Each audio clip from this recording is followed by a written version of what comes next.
¿Cuáles son las 4 etapas de la adoración al sol? ¿Cuáles son los mensajes y simbolismos proféticos escondidos en el billete de $1? ¿Por qué hay un sol, un águila y una pirámide allí? ¿Qué quiso decir Jesús con el inicio de Dolores? Aquí con el anciano Jerico, del Ministerio de Medios Verdad en la Profecía Bíblica. Gracias amigos por respaldar este ministerio. Les ruego que le den me gusta y que compartan este oportuno mensaje. Quédense conmigo. Este video se llama Las 4 etapas de la adoración al sol. Su hermano Alexander Delgado en la voz.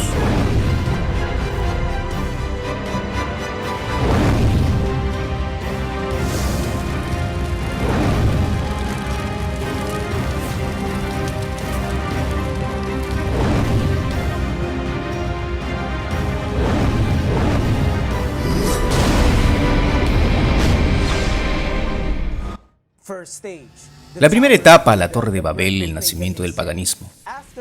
Después del diluvio, después de que Noé, sus hijos y sus esposas salieron del arca, hubo un hombre engendrado por el nieto de Noé llamado Nimrod. Ese nombre significa rebelión y fue el principal arquitecto de la Torre de Babel, el monumento del diablo al orgullo humano. La tradición dice que la esposa de Nimrod también fue su madre, Semiramis, quien quedó embarazada tras una aventura adúltera mientras estaba casada con Nimrod. Semiramis hizo una afirmación bastante audaz al decir que Nimrod fue resucitado como el dios Sol.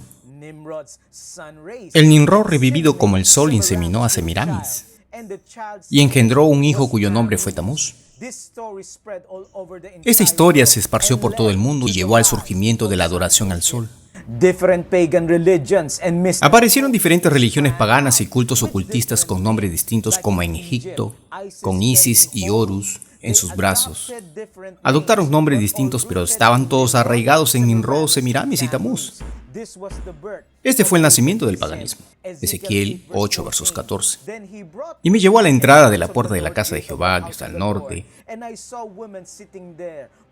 Y aquí mujeres que estaban allí sentadas endechando a Tamuz. La adoración al sol fue practicada por todo el imperio babilónico. La segunda etapa, la adoración al sol en el cristianismo.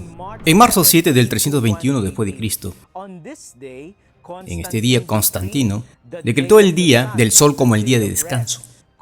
Constantino no decretó que el dies solis, o día del sol, debía ser guardado como día universal de descanso. Constantino escogió el domingo como día cristiano de adoración, pues este ya disfrutaba de un estado especial en la semana romana. Fue nombrado tras el dios romano del sol Invictus. Él decretó la primera ley dominical en el 321 después de Cristo, la cual era civil, pero luego se volvió religiosa en Constantinopla en el 381 después de Cristo. Tercera etapa, adoración al sol del anticristo. Apocalipsis 13 dice, el dragón, que es el mismo dragón de Daniel 7. Roma le dio a la bestia anticristo el papado, su poder, su trono, que es la ciudad capital y gran autoridad. La Bianca, profesor de historia en la Universidad de Roma, dijo, a la sucesión del César vino la sucesión de los pontífices en Roma. Cuando Constantino se fue de Roma, le dio su trono al pontífice. La Roma papal dice que el domingo es su creación y tiene soles por todas partes. El protestantismo también honra al domingo por la resurrección, lo cual fue transferido por los puritanos de Europa a Estados Unidos. Fue impuesto estrictamente en Estados Unidos colonial con las leyes azules.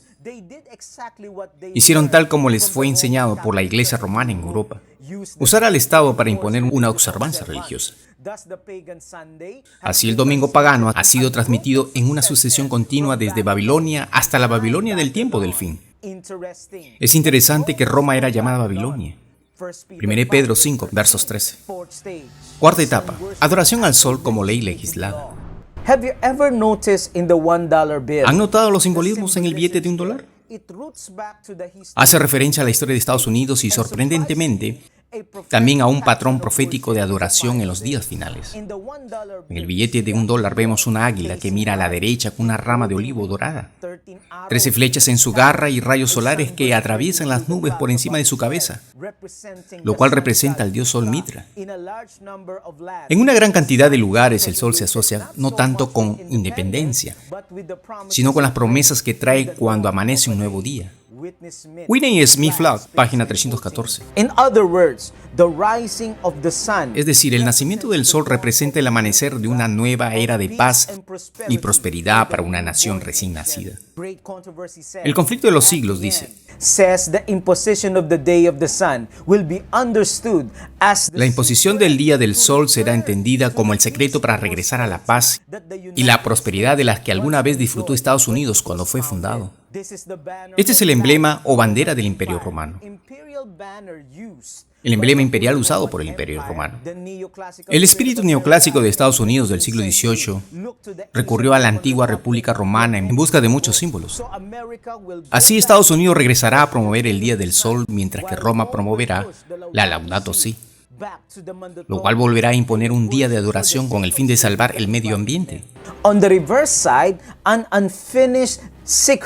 En la parte de atrás vemos un cigarrillo sin terminar y encima de este ojo de la providencia con rayos solares que salen de él. La pirámide sin terminar tiene 13 pisos, un número claramente ocultista. El ojo de la providencia es un símbolo masónico, quienes dicen que se remonta al templo de Salomón, al diablo. Según ellos, el verdadero gran arquitecto del universo.